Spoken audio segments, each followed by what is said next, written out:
Wonderboy kwe mukutu kw'okyali ebya Winnie Nwagi bibi nabyo mbikuleetedde ate byo ebya MC Chumi maziga meere ensonga za kujja mu lubuto wamu n'ebya Pastor Kayanja wadduukiridde bambi ab'e Karamoja nabyo mbikuleetedde n'amalala agasingako awo togasubwa oli ku Wonderboy UG gwe wena ate na subscribinga tukusaba osubscribinge twebazaako nammwe mwena abasubscribinga edda nammwe mwena abalikinga vidiyo zaffe nti kyemukola kyamaanyi ompere neno video ka like tusobole okweyongerayo n'amawulire gaffe ate byo ebya MC Chumi embeera ye si nnungi era we twogerera essaawa zino ye embeera ye eyungula eziga naye nga kigambibwa nti ensonga za kujjamu lubuto lwayiga Sharifu nawe kambikuwo omwewulirireko kubanga ye alaga ali mu bulumi bungi nnyo naye katusabe byeyogerako ku luli tebituukirira ebyokwebikambu ye afudde.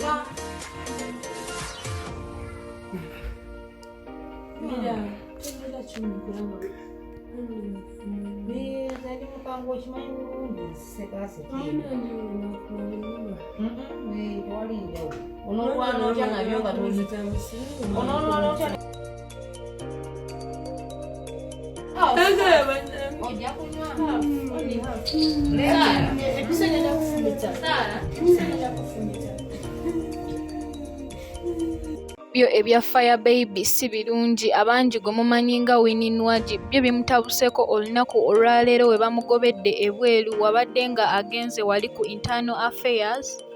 era nga ensonga ezimugobeza zo kigambibwa ye abadde ayambadde si bulungi nabo ababadde ku mulyango ne basalawo bamugobe addeyo akyuseemu mu ngoye z'abadde ayambadde naawe ngenda kukawo kano ka vidiyo okeerabireko nga ye Winnie Nwagi bamugobaganya.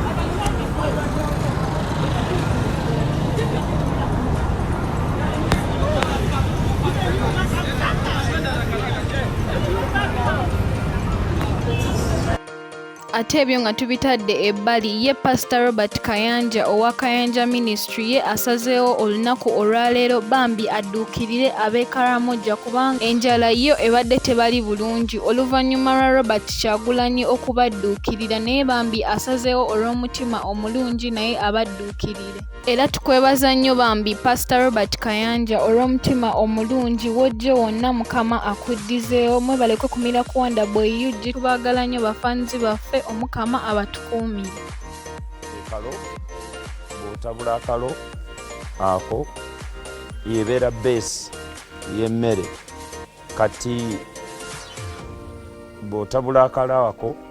n'olyoka oteekamu sukaali kubanga bw'ogenda n'obawa sukaali bayinza okunuuna omunuune ate ne bamutunda ate naye bw'obitabirira wamu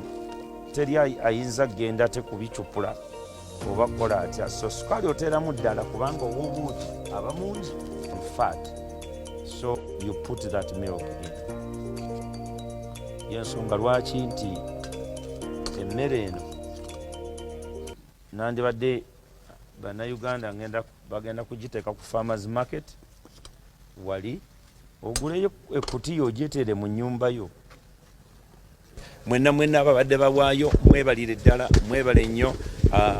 trucks ezisooka tani 20 zigenda ze kilo emitwalo 2 ekiro emitwalo 2 egy'emmere eno si mmere naye tugitaddemu ebirungo bingi nnyo okusobola okuyamba abantu bano mulimu amata mulimu sukaali mulimu vitamin mulimu calcium mulimu protein mulimu buli kintu kyonna bucket project eno sigwe mulundi ogusoose ogikola twagikolako ekasokoso netugikolako emulago netugikolako mu COVID-19 ebeeramu ebintu bingi naye for Karamoja because abantu bano enjala balumye nnyo abalala bebase ku migongo magumba mereere obunafu bungi abaana abato be babalabirira kati twakivumbudde nti okubawa obuya akawunga n'ebijanja binza n'okubalema okufumba binza n'okutuula awo ne byonooneka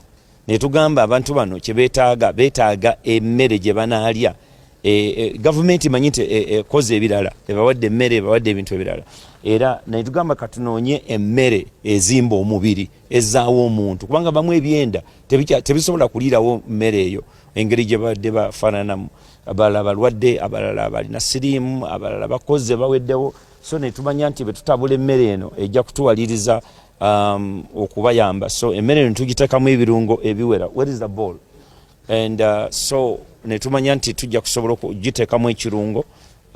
ekiwera. Tugiteekamu bwe kaba nga kalo millet, tugiteekamu ebirungo byonna. Bwe gubeera nga mu soga mu omuwemba, era tugukuba ne tuguteekamu. Bwebeera nga kasooli, era tumukola bwe tutyo. Ne tugirunga ekirungo, ne tuteekamu vitamin, calcium, tuteekamu protein, tuteekamu